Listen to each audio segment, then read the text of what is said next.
Hello, ladies and gentlemen. Come on in. Um, we're very happy to have you here. You don't have to wear a mask this time around, but I wear a mask a lot. This is an invitation. Have a seat by the fire if you like. Get yourself a drink, metaphorically. This is an invitation to you to look at a genre of storytelling you might not be as familiar with. No, it's not mystery, and it's not thriller, and it's not romance. It's historical fiction. In my case, it's family historical fiction.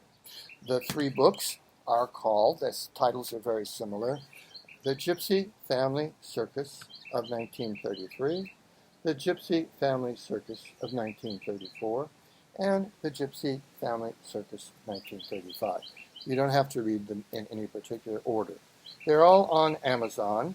Look at my name, Gary G. Steele, okay, or any of the book titles. The paperbacks are $15 each. The Kindle versions, I think they're $3 each. Read some of the reviews. Thanks to all of y'all who've put those nice reviews on there. That's really heartening. And also, Amazon, of course, lets you read the first several pages of the book so you can get a flavor for them. During a pandemic, sad as it is, it's a good time to try out a type of literature you might not be familiar with. Now, I have to tell you, ladies and gentlemen, that these books are books with a purpose. I am very lucky. My mother had no formal education in her life. I got to go to college, to graduate school, become an English instructor, yada, yada, yada. So one of the things I have learned is that I think it was Aristotle's Poetics. He said, there are two purposes to art, to entertain and to instruct. And ladies and gentlemen, you got to do some entertaining in order to instruct. So my entertaining is looking at these stories, which took place before I was born, and which I have rewoven, as good storytellers do. It is historical fiction after all. And come on here, timer, let's go. All right. And that entertainment, I hope, will be to offer you information that may change your view about gypsies. Okay? Here is what I hope that you come to realize, that gypsies are good people too, just like anybody else. I want to tell you a little bit about our tradition of storytelling. Believe me, we are the best. We are terrific. And here are some examples. And I'll mix in some rumness words occasionally. That's our language. I'm not a great speaker of it, but I do speak it.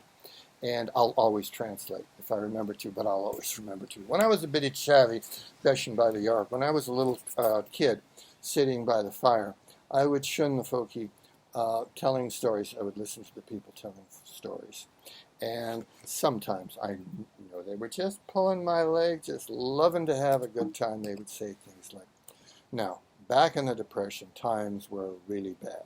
Sometimes we'd go get a sandwich at the cookhouse, and it was so bad we'd get just one piece of bread with the sandwich. Can you imagine that?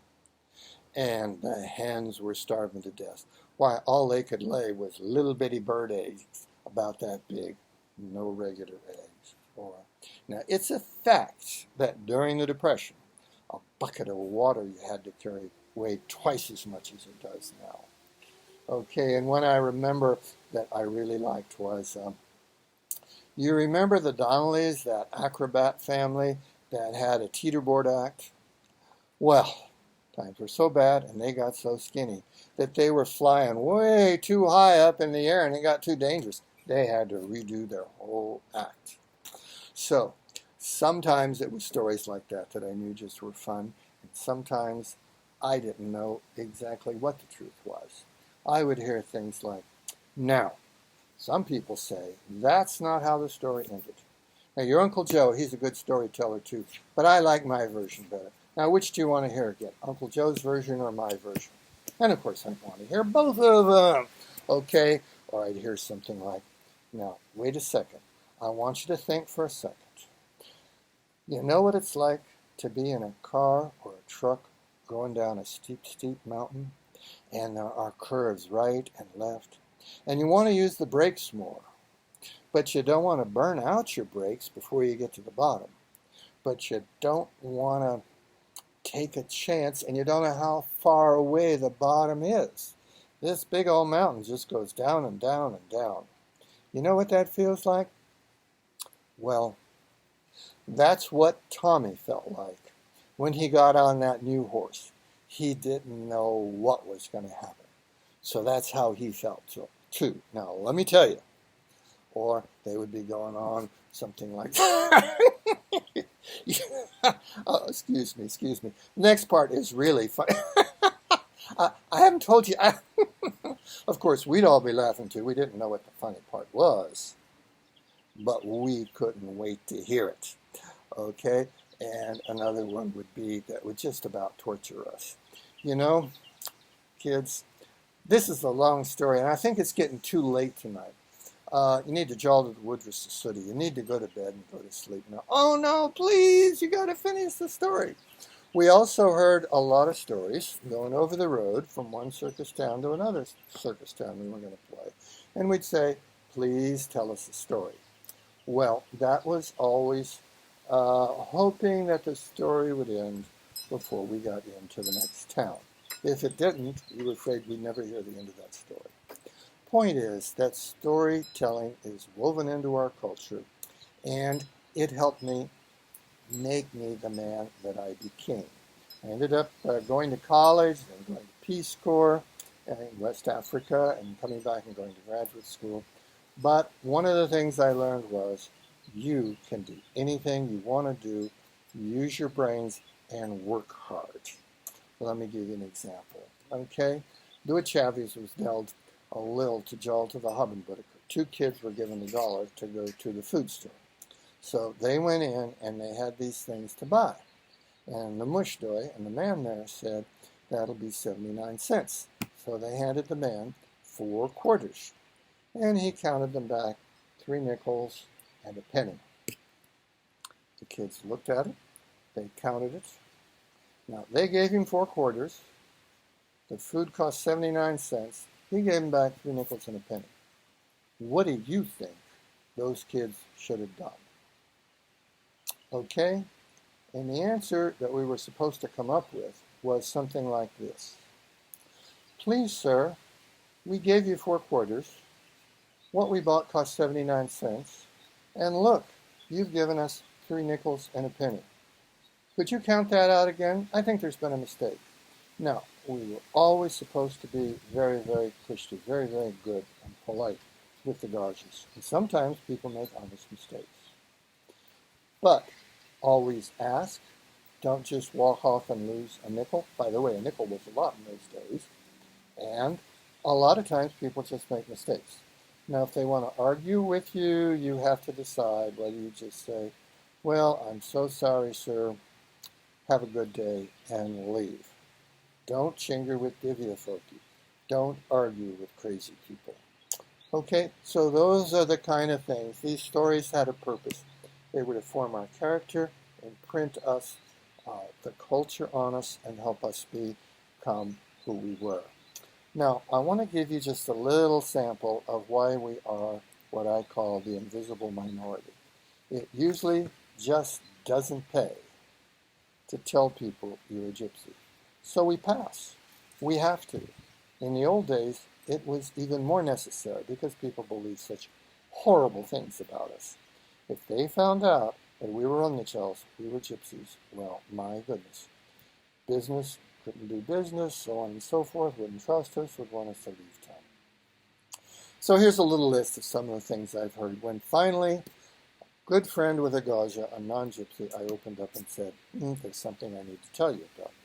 And sometimes you want to do this, and it's usually not a good idea. For example, I can remember when I would be with somebody, and I would have to say, after quite a long time of friendship, Sam, there's something I want to tell you. I'm a gypsy. Oh, really? Me too. I've always loved to travel, and I'm a blithe spirit. Well, Sam, that doesn't make you a gypsy. Or Dave. Really? I didn't know gypsies were real people. Well, yes, we are. We're a tiny little minority, and we often stay invisible. But That's who we are. We do exist. And, oh, you must be from Romania. Isn't that where gypsies come from? Well, some of us do, but we've come from countries in Western, Central, Eastern Europe, North Africa, Turkey, and so on. We left India, what is now India and Pakistan, 1,000 years ago. How do we know this? The language that we still speak, and our version of it is heavily diluted with English, shows that it has roots in ancient Sanskrit, which was the ancestral language of course, Hindi and Urdu. And our DNA, there's still enough of our DNA left to show that we have that Asian blood in us. By the way, ancestry is a great help too. Other things that I've heard is, I have to tell you, Susan, that I'm a gypsy. 500,000 gypsies were murdered by the Nazis in the Holocaust in World War II. Well, Susan, we know that. We are very aware. It's extremely tragic. One of the worst periods of our long and troubled history.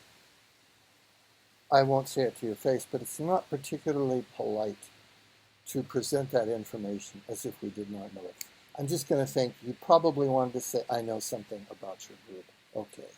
Another one is, you're not gypsy, you're Roma. Well, it's true that different groups of us have different names for ourselves. People of English gypsy descent, we usually say Romachel. Sometimes just travelers, appropriately. The Belgians and the French gypsies, I think, say Manouche. And I've heard the Austrian, German, Swiss gypsies say Sinti. Of course, there aren't that many left in Germany. Anyhow, the United Nations or some groups said, let's find one common name for all of them. Well, all right, but we get to say who we really are. So, ladies and gentlemen, please take a look at these books. I hope you enjoy them. I had a wonderful time writing them, and I'd like you to come to the conclusion that, wow, these were really good stories to read, and now I see gypsies in a different light. Forget what is on those, I have to mention, those horrible cable TV channels about gypsy weddings that present real gypsies. That's baloney. That's very offensive. You can have better beliefs than that. And those sorts of stereotypical impressions should not go on for another generation or more. So, please take a look at these books, enjoy them, and I hope they serve the purpose of entertaining and at the same time showing that we are just as good as anybody else. In this time of pandemic, I hope this is over. It's over by the time you see this video. Please stay safe, okay? Krishna Divas, have a good day. Bye.